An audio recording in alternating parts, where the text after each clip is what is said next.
오늘은 기독교 최고의 명절입니다. 기독교 최고 명절이 부활절 맞습니까? 혹시 성탄절 아닙니까? 이렇게 생각해 볼 수도 있는데 최고의 명절은 부활절입니다. 성탄절보다도 더 큰 명절이 부활절입니다. 초대교회에서는 예수님의 생일은 정확히 몰랐어요. 성탄절은 없었습니다. 나중에 생긴 거고요. 부활절은 초대교회 처음 생길 때부터 예수님이 다시 사신 날 반드시 기억하고 또 축제로 기쁨으로 맞이했던 그런 날이었습니다. 부활은 그만큼 중요한 것입니다.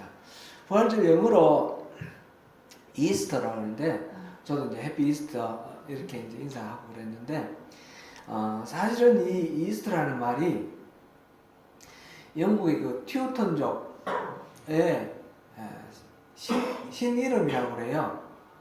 봄의 여신, 그게 이스터라고 그러는데 우리 남반구는 지금 가을이지만 북반구는 봄 아닙니까?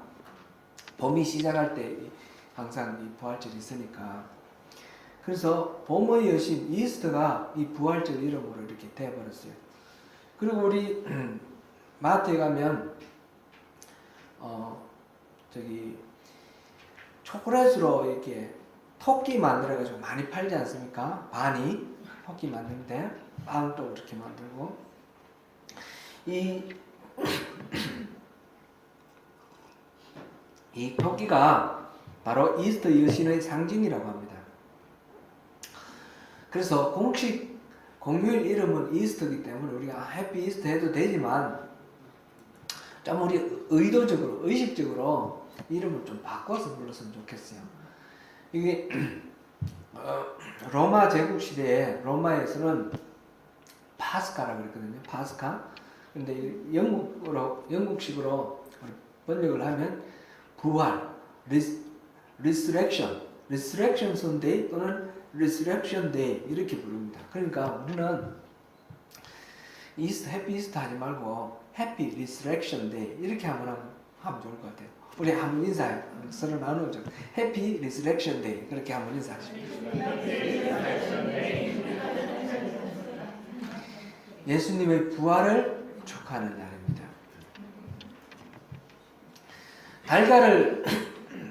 삶은 달걀을 나눠주는데 왜 그거는 무슨 의미인가 하면 이 달걀이 동굴처럼 생겼잖아요.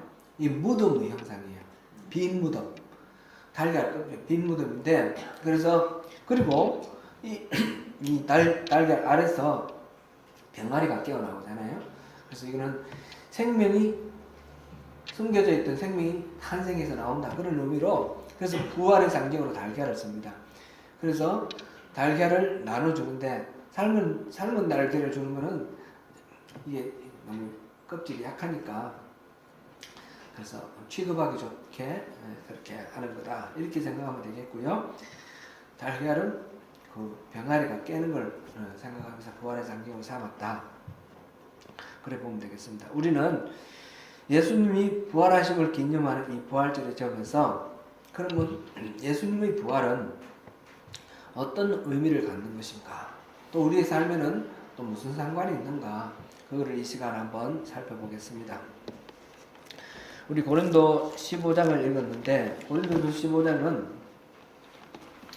부활에 관하여 기록하고 있어서 이른바 13장을 뭐라 그러죠? 사랑장 하잖아요. 12장, 14장은 은사장이라고 그러고 이 15장은 부활장 이렇게 별명이 있습니다. 고린도 교회에는 부활에 관해서 두 가지 질문이 있었습니다. 논쟁도 하고 하는 그런 질문이 있습니다. 하나는 죽은 자가 과연 진짜 살아날 수 있는가? 죽었던 사람이 어떻게 살아나느냐? 못 믿겠다 하는 사람이 있고 분명히 죽은 자가 살아났다 하는 사람이 있고 그런 질문이 있어요. 또 하나는 그럼 죽은 자가 살아난다면 어떤 방식으로 언제 살아나는 거냐 하는 그런 질문이 있었습니다. 이 두 가지 질문에 따라서 오늘 이 15장 이렇게 살펴보면 좋겠는데요. 15장 1절부터 19절까지는 오늘 우리 본문 19절을 거기서부터 시작했는데 끝까지 이야기는 부활이 결코 상상이나 조작이 아니라 분명한 역사적 사실이라는 것을 이렇게 기록하고 있습니다.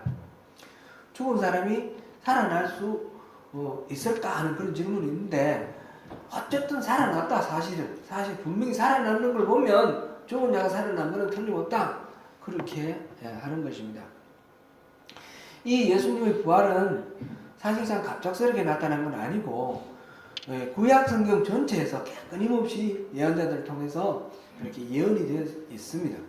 그 중에 한 가지만 찾아보면 시편 16편 10절입니다.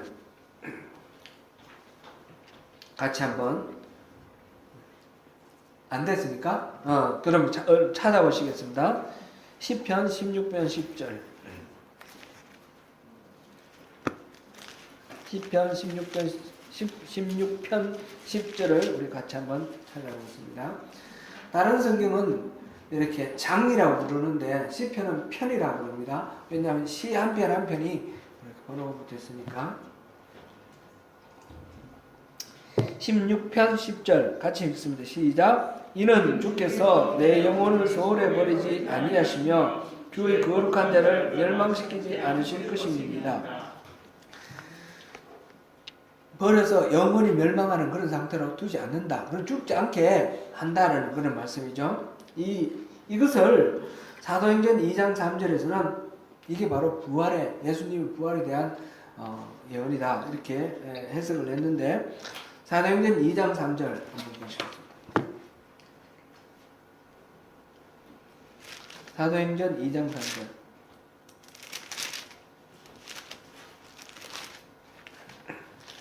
찾으셨으면 우리 같이 한번 읽겠습니다. 시작. 그게 다른 제가 2장 3절이 그거 아니죠? 제가 이 절수를 잘못 적은 것 같은데 나중에 또 제가 말씀드릴게요. 미리 본고로 그리스도의 부활을 말하되 그가 음부에 버림이 되지 않고 그의 육신이 썩음을 당하지 아니하시리라 하더니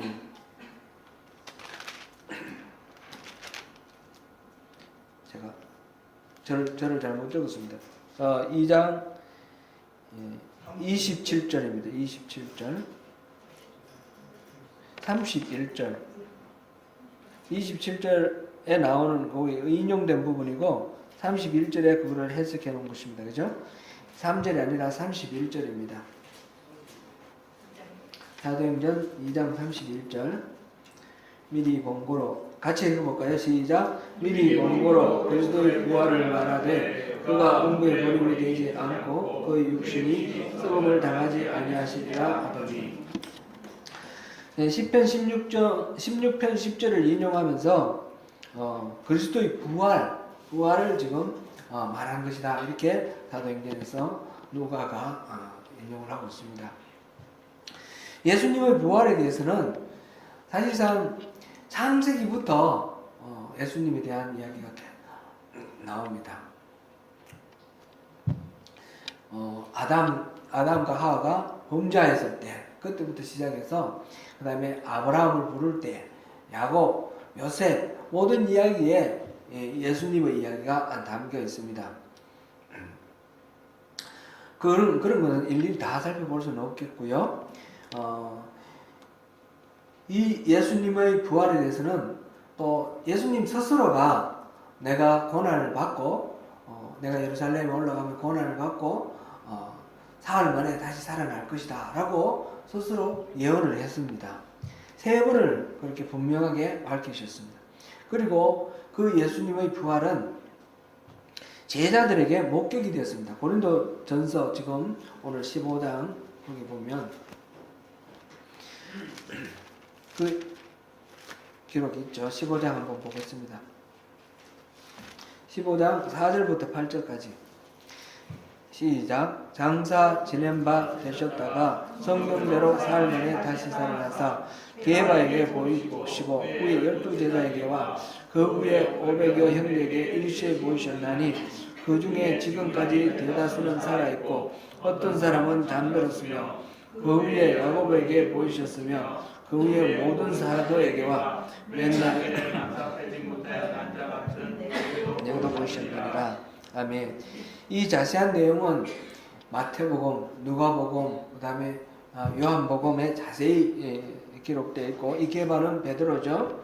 그리고 사도행전 맨 앞에서도 그것이 기록되어 있습니다. 그리고 바울 사도도 부활하신 예수님을 만남으로 자기 인생이 완전히 바뀌었죠.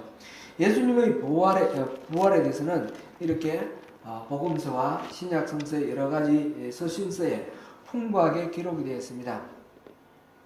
근데 이것이 이제 성경에 기록되어 있는 것이기 때문에 성경을 믿지 않는 사람은 그것을 또 받아들이기가 어려운 그런 부분도 있죠.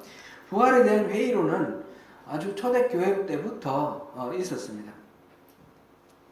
아예 이 제자들이 예수님 부활하셨다라고 주장을 할 때 거기에 대한 반박으로 그 예수님이 죽지 않고 단지 기절만 했는데 이렇게 무덤 속에 들어갔다가 깨어서 나왔다 하는 기절설 이런 것도 있고요.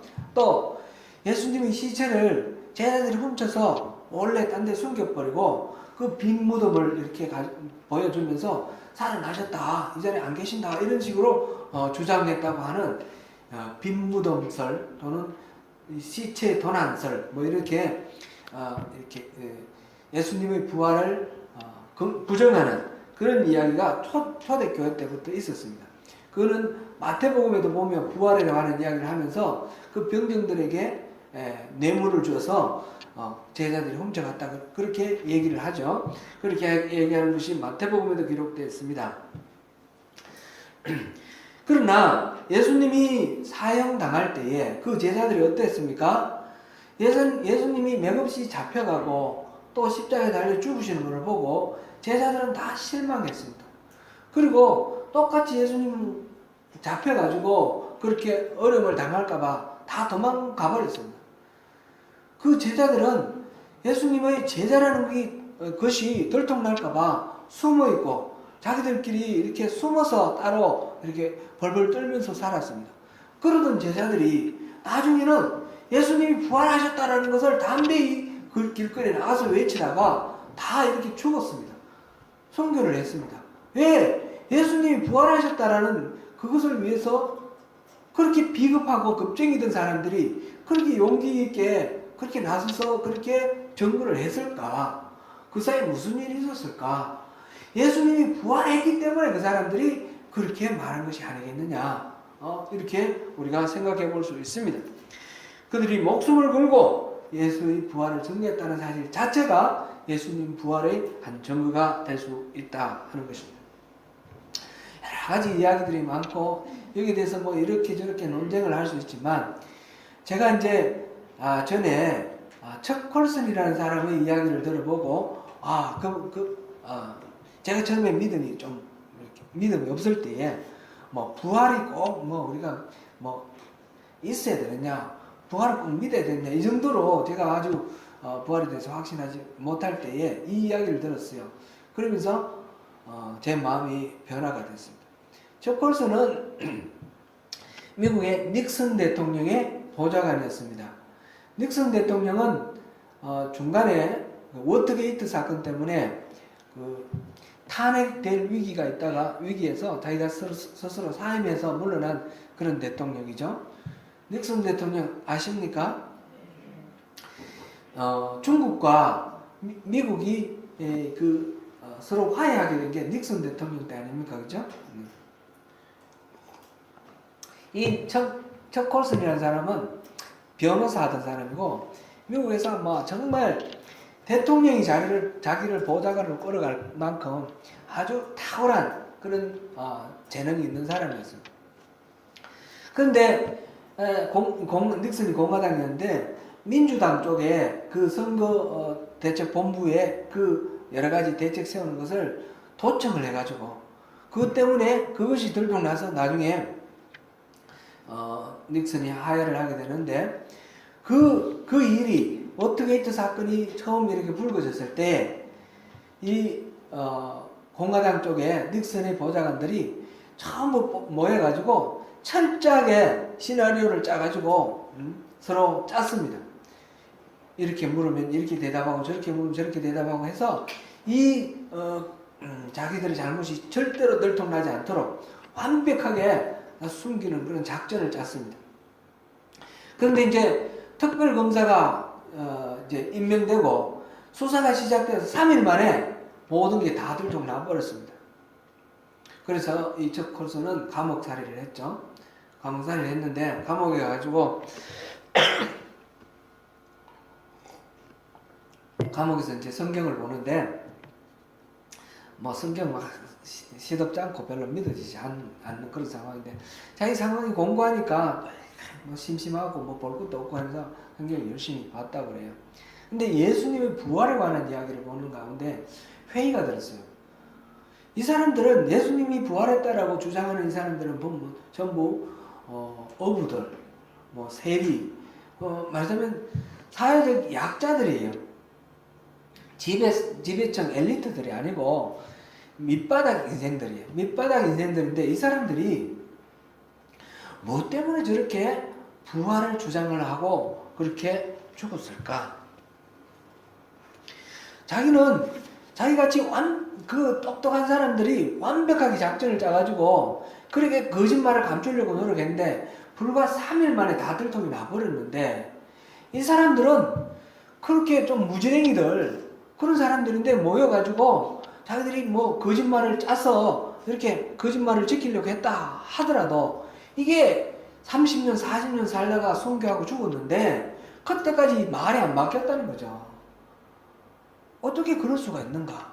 그리고 돌아보니까 자기들은 그 거짓말을 감춤으로써 대가가 있는 거예요.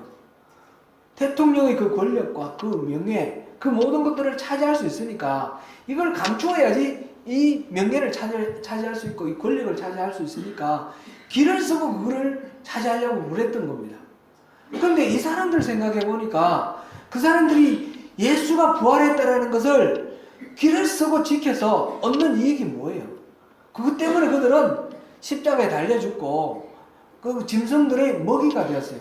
그 사람들이 예수 부활을 주장하지 않으면 안 죽어도 되는데 예수 부활을 주장했기 때문에 그렇게 죽었어요. 뭐 때문에 거짓말을 가지고 거짓말을 지키기 위해서 목숨을 걸겠는가? 이 사람들이 그 목숨을 걸고 예수 부활을 말한 것은 이 거짓말이 아닌 게 분명하다. 그렇게 결론을 내렸습니다. 여러분 생각은 어떻습니까?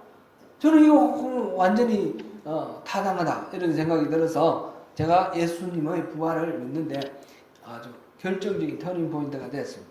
미국 최고의 지성이고 최고의 법률가라 자부한 척 콜슨. 그는 예수님의 부활은 틀림없는 흔들 수 없는 역사적 진실이다 이렇게 주장을 했습니다. 그래서 이 사람은 감옥살이를 끝내고 나와서 그 다음에 다른 거 변호사 개업이나 뭐 이런 거 다른 거 안 하고 이 사람은 감옥소에서 지금 복역하고 있는 죄수들에게 예수님의 복음을 전하는 교도소 선교사가 되었습니다. 그래서 평생 교도소를 선교하다가 나이 80에 지난 2012년에 이제 세상을 떠났는데 그는 이 예수님의 부활의 확신 때문에 그렇게 평생을 그렇게 살았습니다.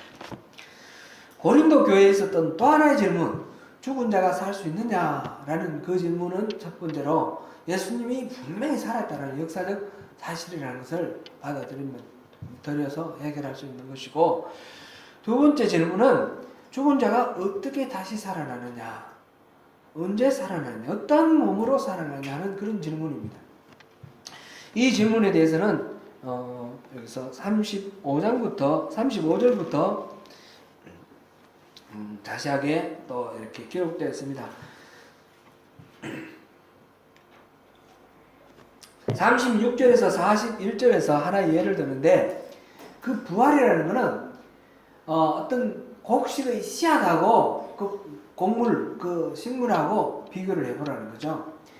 씨앗하고 이 곡물, 씨앗이 떨어져서 땅에 떨어져서 썩어야지 여기서 줄기가 자라고 나중에 열매가 맺히고 수확을 할 수 있는데, 이 죽어서 이 열매가 맺히는 것하고 우리가 죽고 부활하는 것하고 같다라는 거죠.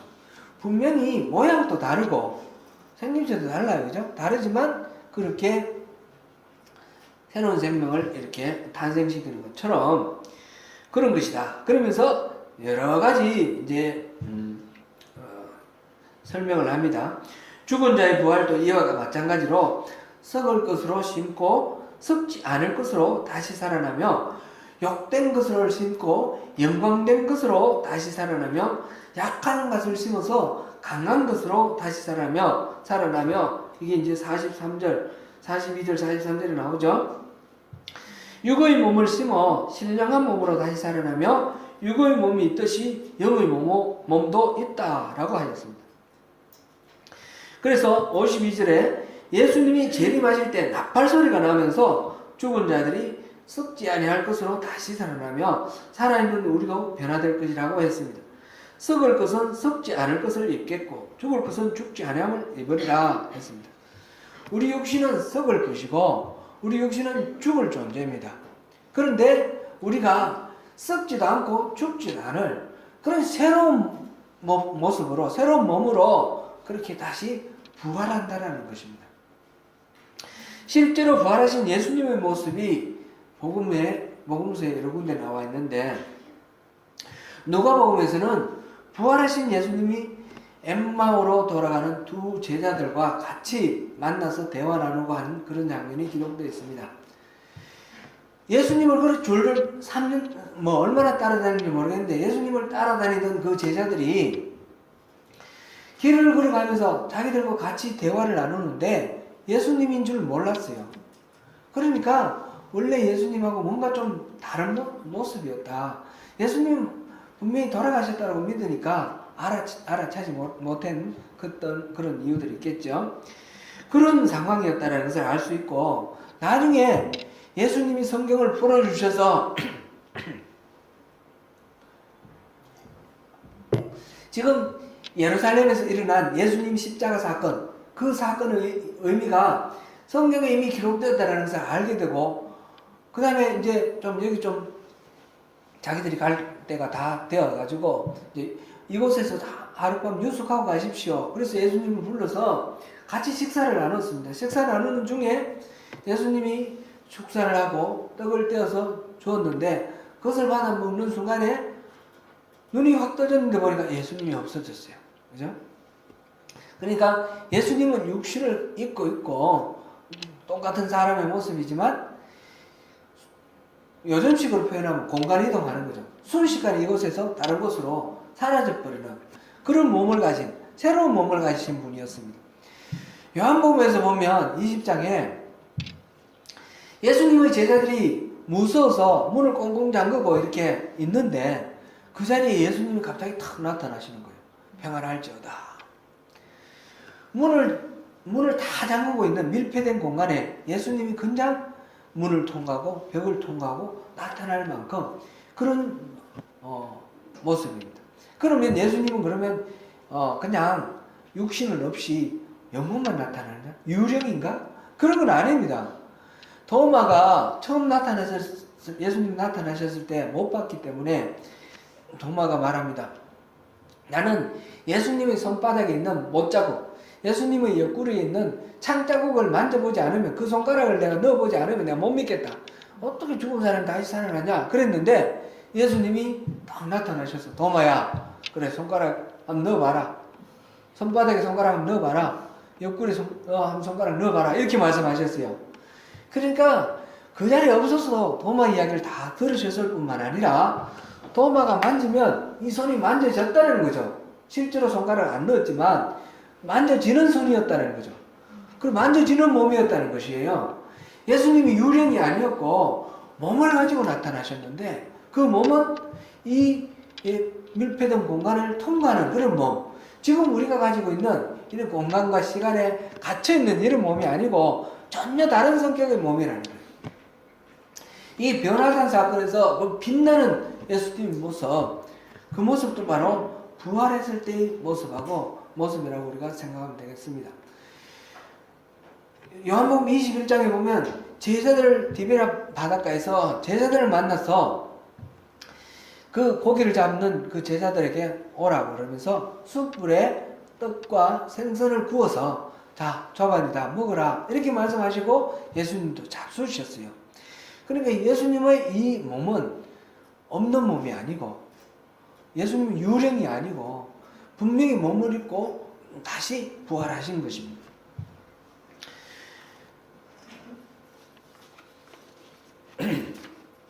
부활은 사실상 우리가 정확히 이해할 수는 없습니다. 마태복음에도 부활에 대한 이야기가 나오고 부활의 이야기가 나오는데 정확히는 알 수 없는 그런 신비한 것이기는 분명하지만 그러나 새로운 몸, 새로운 영으로 그러니까 유령이 아니고 육신이 있는 것이며 그러나 현재 우리의 몸과는 전혀 다른 차원의 제가 이제 생각을 해보니까 뭐 상상을 해보는 거죠. 여러 가지로 옛날에 아바타라는 영화 보면 생각이 나요. 아바타는 이렇게 어떤 이렇게 상자 안에 딱 들어가 누우면 그 사람이 전혀 다른 세계에서 이렇게 활동하잖아요. 그거는 뭐 공간에서 공간으로 이동하는 어떤 통로가 바로 그 시체 같은 통 같은 그런 거였는데 이것처럼 우리가 지금 우리가 살고 있는 이 4차원의 공간, 4차원의 이 시간과 공간 속에 있는 이것과는 다른 차원의 뭐 몇 차원이 되는지 7차원이 될지 20차원이 될지 그런 곳에서 새로운 몸과 새로운 영으로 살아가는 그런 곳이 그런 어떤 상황 그렇게 우리가 생각해 보면 되겠습니다. 이거는 확 정확하게 알 수 없으니까 기록한 사람도 자기 이해되는 만큼 그렇게 기록했고 우리도 우리 머리로 이해되는 만큼만 상상을 하면서 이것을 받아들이는 거죠. 부활은 분명하게 신비인 것은 틀림없지만 사실인 것은 분명합니다. 그러면 예수님이 부활하셨다. 그랬는데 so what? 예수님 부활하시고 2000년 전에 그런 일이 있었다는 게 그래서 어쨌다는 겁니까? 이렇게 우리가 물어볼 수도 있습니다. 오늘 본문에서는 만약 죽은 자가 다시 살아나는 일이 없다면 예수님이 살아나신 부활도 없었을 것이다. 그랬습니다. 예수님은 완전한 사람으로 이 땅에 오셨기 때문입니다. 사람이 부활한다는 게 불가능하다면 예수님도 부활하는 것은 불가능할 거라는 거죠. 그리고 바울은 만약 우리가 부활이 없다 그러면 이 땅에서 우리가 60년, 70년, 길면 요즘은 뭐 수명이 늘어나서 100년 이렇게 살아가는데 100년 사는 이 땅의 삶으로 끝이라 그러면 참 예수 믿는 사람 정말 불쌍하죠. 우리 이 자리에서 예배하는 여러분들이 제일 불쌍한 사람들입니다. 뭐 하고 싶은 것도 많은데 이 주일날 낮에 놀러 좀 가시고 햇빛도 오늘도 좋던데 산으로 놀러 다니시고 그러시지 왜 여기 오셨나요?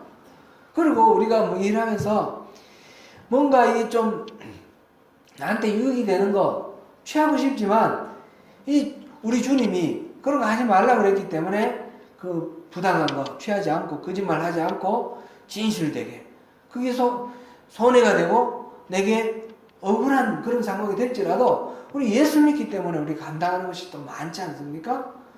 손해보고 그러니 부활이 없다면 예수 믿는 사람들은 손해보는 것 자체가 너무너무 억울할 것이고 참 불쌍한 일입니다. 그러나 분명한 것은 예수님이 부활하셨다는 사실입니다. 그래서 우리가 이 땅에서 100년, 50년 사는 것이 전부가 아니라 예수님은 부활하셨고 예수님이 부활하셔서 여기서 첫 열매가 되셨다 그랬는데 첫 열매가 되었다는 건 그 다음 열매가 있다는 거죠. 그 다음 열매가 바로 우리라는 사실입니다. 그러므로 죽은 자 가운데서 살아나신 첫 열매 예수님으로 인해서 우리에게도 부활이 있다는 사실입니다.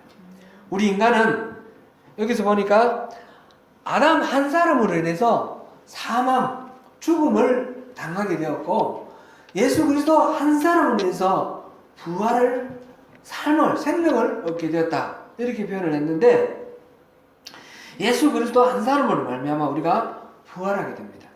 그리고 부활의 순서가 여기 나와 있죠. 어떻게 되어 있습니까? 첫째는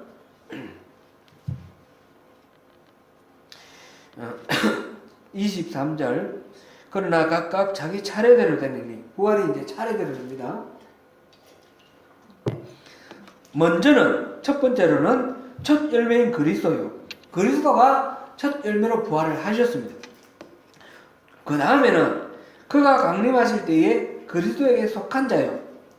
예수님이 다시 오십니다. 약속하신 대로 다시 오실 텐데, 그때에 예수님께 속한 사람들이 다 부활을 할 거라는 거죠. 다 부활하고, 그리고 그 후에는 마지막이니 세 번째로 부활할 사람들이 있어요. 그가 모든 통치와 모든 권세와 능력을 멸하시고 나라를 아버지 하나님께 바칠 때라.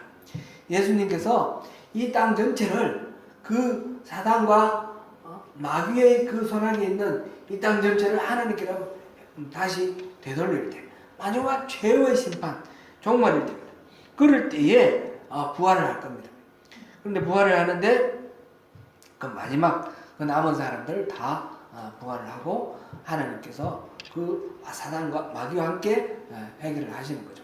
그러니까 예수님이 부활하셨고, 그 다음 두 번째는 그리스도에 속한 자가 부활하고, 그 다음에 그리스도에 속하지 않은 사람이 부활을 하는 거예요. 그리스도에게 속한 자의 부활은 영원한 생명의 부활이고, 그리스도에 속하지 않은 자의 부활은 영원한 벌, 지옥으로 가는 그런 부활입니다. 모든 사람들은 이 땅에서 살다가 죽은 것으로 끝나는 것이 아니고, 다시 예수님이 오실 때 이 그리스도에 속한 자가 부활하고, 예수님이 하나님께 모든 걸 돌리시고 회복하실 때 나머지 사람들이 부활합니다. 이게 심판입니다.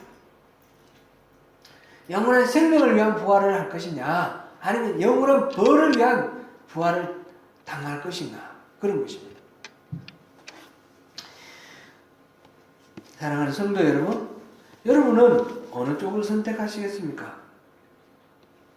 첫 번째 부활, 2000년 전에 이루어진 예수님의 부활 다음에 영원한 생명을 위한 그 부활, 영생의 부활을 선택하시겠습니까? 아니면 영벌의 그 부활, 지옥으로 들어가는 그 부활을 선택하시겠습니까? 두말할 필요도 없죠. 당연히 이것을 모르면 몰라도 안다면 그리스도 안에서 영생의 부활을 누려야 하지 않겠습니까? 어떻습니까? 어느 쪽을 선택하시겠습니까? 영생의 부활을 선택하시겠습니까? 영벌의 부활을 선택하시겠습니까? 영생의 부활을 선택하십시오. 아직까지 예수님에 대해서 잘 모르시고 또 마음속으로 믿음이 없는 분들은 또 그런가? 이런 생각이 드실 수도 있는데, 이것은 분명한 것입니다. 이 부분을 확실히 붙들고 앞으로 이것이 정말인가 그렇지 않은가 궁금하게 여기시면서 열심히 한번 탐구해 보시기 바랍니다. 먼저 그것을 탐구한 사람들은 확신을 가지고 말합니다.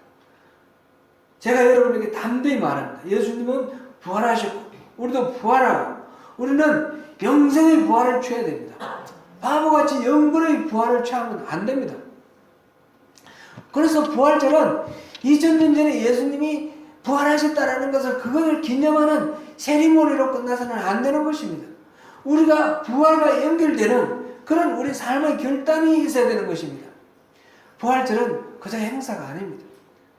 부활절은 내 삶을 다시 비춰보는 것입니다. 예수 믿는다는 것이 이 땅에서의 부귀와 영화를 보장하는 것이 결코 아닙니다.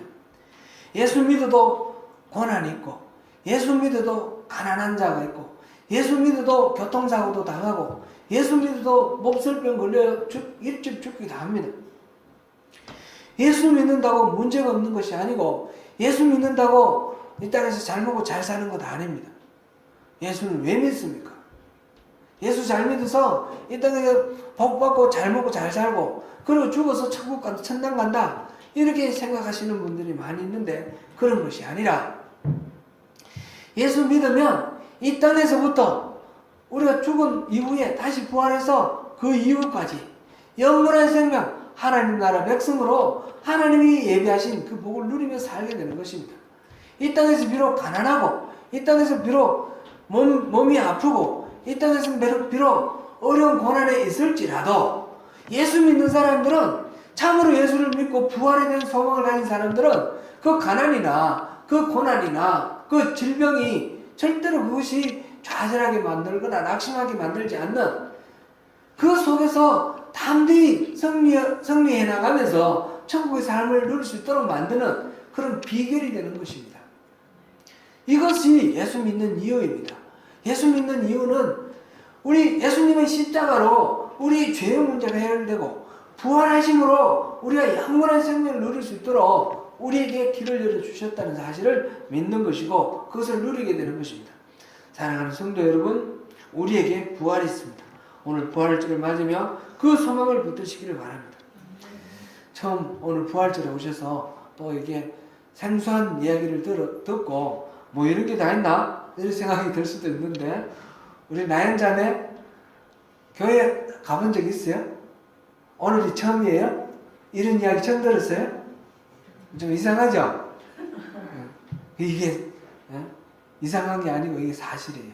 이거를 궁금하게 여기고 이상한 거 아닌가 한번 알아보기 바래요. 네. 엄마도 마찬가지고요.